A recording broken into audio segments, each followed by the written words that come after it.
C'est un encouragement, je dirais. Un encouragement. Un encouragement sur un travail.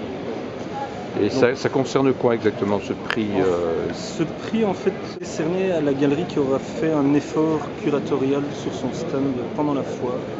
La directrice a demandé, a envoyé même un courrier aux galeries en parlant de ses nouvelles motivations en tant que nouvelle directrice artistique de la foire.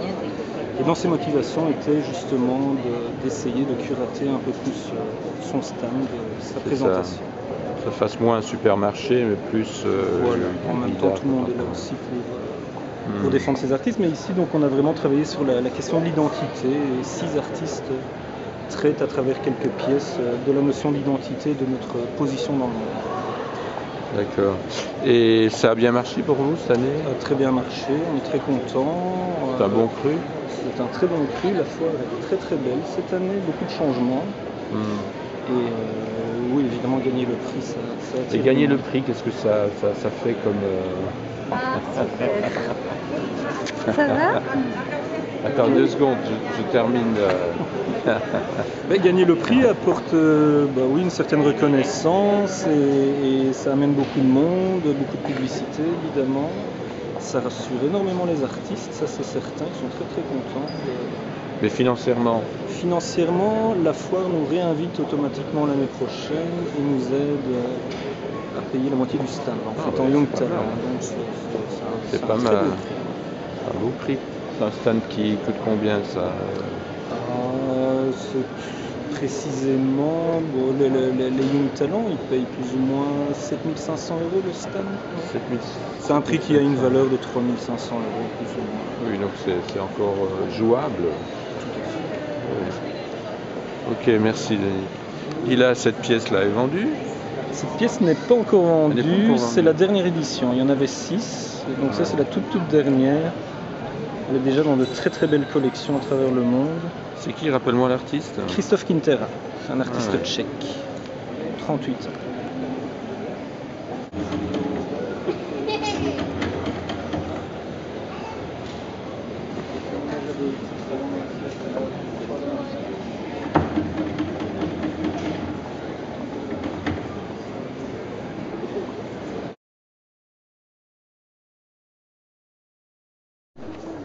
Et donc, Étienne Ficheroux, c'est votre dernière acquisition? C'est ma dernière acquisition. Ouais. Et vous avez flashé pour Alexandre Marly. Alexandre Marly, voilà. C'est un jeune artiste? Oui, on peut dire ça. Il est prof à l'ERG, mais il est encore jeune. Il travaille en fait dans cette série-là en peignant un trait de peinture blanche sur le trait du scanner pendant qu'il est en train de scanner. Et ce qui se passe, c'est que la conjugaison des deux mouvements crée en fait un effet prismatique qui irise la lumière, la décompose dans toutes ces belles couleurs. Et donc c'est de la peinture blanche, mais toutes les couleurs viennent en fait de la décomposition du mouvement pendant le processus du scanner. Et on a une image numérique finalement de la peinture, du processus de peinture, qu'on imprime comme une photo. Comme c'est de la peinture, on le fait en exemplaire unique. C'est vraiment le dernier coup de cœur, c'est une pièce magnifique. Et cette succession aussi de traits de peinture blanche, cette accumulation donne quelque chose qui a à voir aussi avec le temps, même dans son résultat, puisqu'on dirait des piles de documents, des choses comme ça. Et la boucle est bouclée. C'est ça. Et alors comme c'est un travail finalement conceptuel sur la peinture, tout le reste n'existe pas. Et donc le fond est très noir,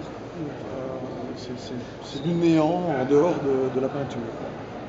Donc, ça vaut combien? C'est 4009. C'est raisonnable. Donc la foire peut encore procurer du plaisir et des surprises. Des choses de très très bonne qualité. Et vous continuez donc dans votre boulot de collectionneur. Vous avez démarré comme galeriste, maintenant vous êtes devenu collectionneur. Oui, et alors essentiellement. Je fais des conférences sur le fonctionnement du marché de l'art pour des banques privées et des fonds d'investissement, etc. Et je suis consultant. C'est ça. Les banques investissent toujours beaucoup dans l'art aujourd'hui? Les banques investissent toujours, mais il y a un nouveau phénomène, c'est qu'elles conseillent aussi à leurs clients d'acheter des œuvres. Donc dans la gestion de patrimoine, des gens comme Deloitte, etc., commencent à avoir des départements pour conseiller les C'est ça. C'est un métier... C'est un beau métier. Hein. Ah, Ça permet de conjuguer la passion Voilà. et le business, quelque part. Mais moi, je reste fondamentalement quelqu'un de passionné.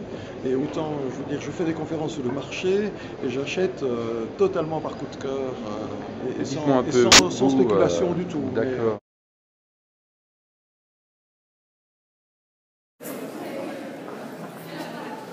Alors, qu'est-ce qui est œuvre d'art là-dedans? Je vois un socle en béton, mais Voilà. c'est quoi l'œuvre?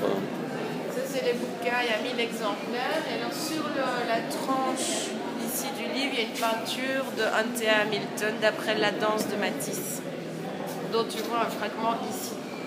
Et qui est reconstitué complètement à complot sur un mur des 1000 exemplaires du magazine. Voilà, et c'est le socle, c'est pour mettre des morceaux de la peinture. D'accord. Et qu'est-ce qui est à vendre? On vend l'édition spéciale à 1 500 €. Ah ouais. On en a vendu une, ce qui a permis de terminer l'impression.